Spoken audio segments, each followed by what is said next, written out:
saya simak di dalam acara Cake Andi secara tidak sengaja keceplosan Fadlizon tentang pengarang buku. Karena dipepet pertanyaan oleh Cake Andi, Anda udah pernah berjasa apa di Indonesia ini? Saya menulis buku, ya kan, menulis buku.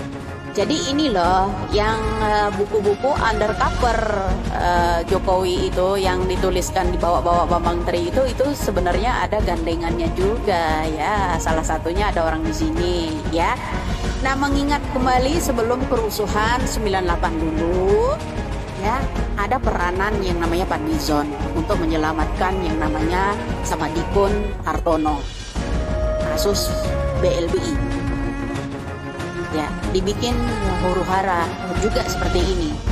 Isu ini, isu itu ya, dulu ya seperti itu. Sama loh, ya. Karena takut kasus BLBI ini terbongkar. Ini Fadlizon peranan utamanya menyelamatkan yang namanya Samadikun Hartono. Ingat ya di situ dulu.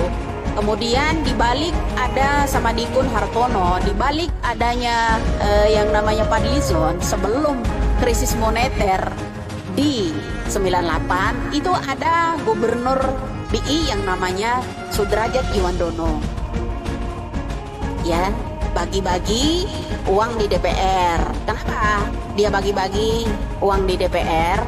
Fadlizon juga sebagai perantaranya untuk menyetujui supaya Soeharto itu menyetujui ngutang IMF kembali di 98 lalu. Ya, di 98 lalu. Di kegaduhan, kekisruhan, huru-hara dibuatlah sedemikian rupa.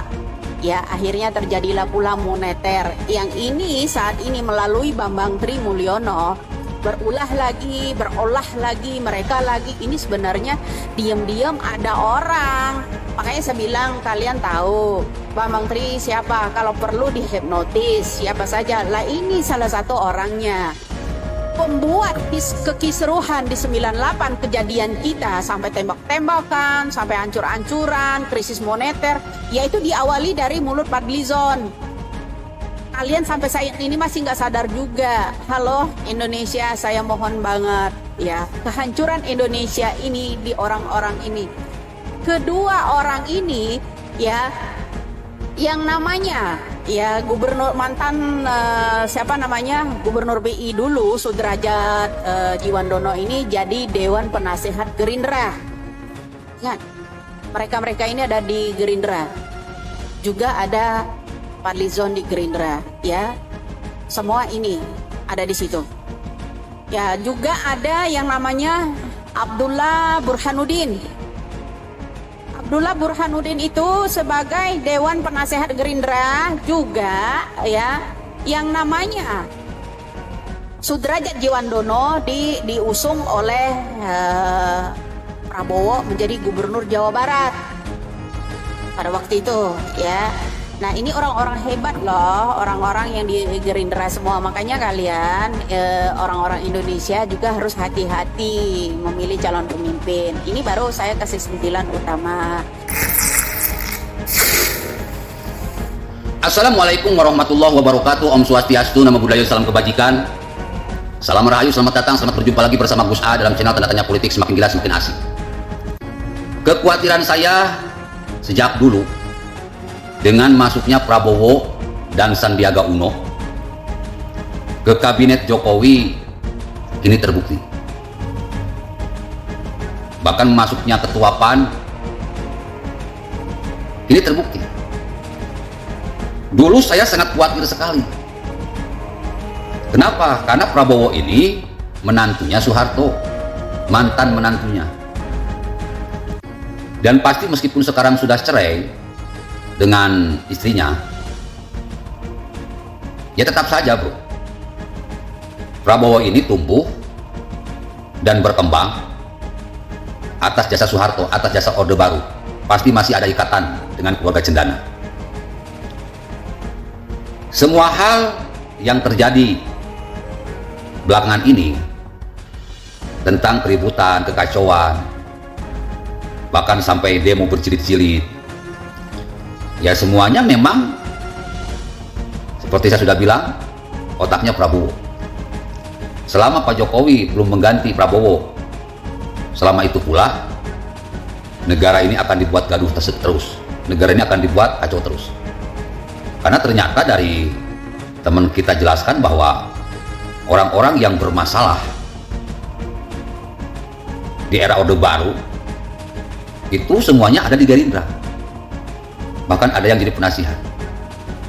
Artinya ya Prabowo sudah bermain cantik, berpolitik dua kaki.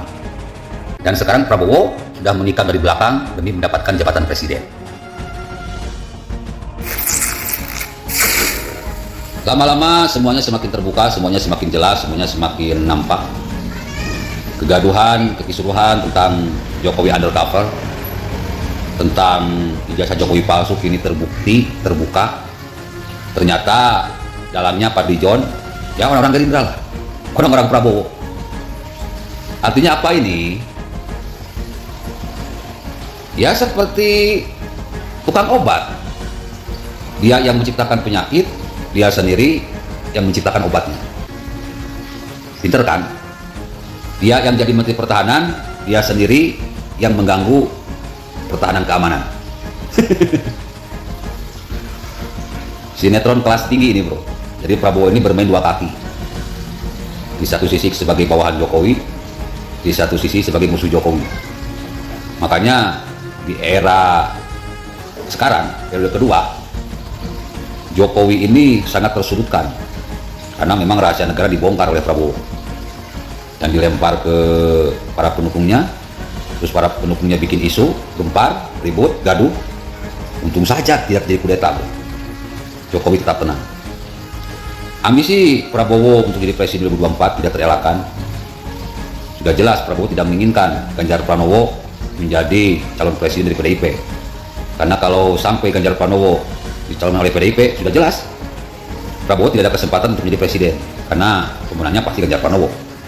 Tapi kalau Ganjar Pranowo tidak dicalonkan, terus PDIP bersedia menjadikan Puan Maharani sebagai wakil presiden bersama Prabowo, terus nanti lawannya Anies Baswedan, sudah dipastikan yang menang Prabowo. Jadi ambisi ingin jadi presiden luar biasa dari Prabowo ini. Dan saya ingatkan kepada saudara Indonesia, mari berjuang bersama, kita kawal Ganjar untuk menjadi RI 1. Kalau PDIP macam-macam, kita hancurkan.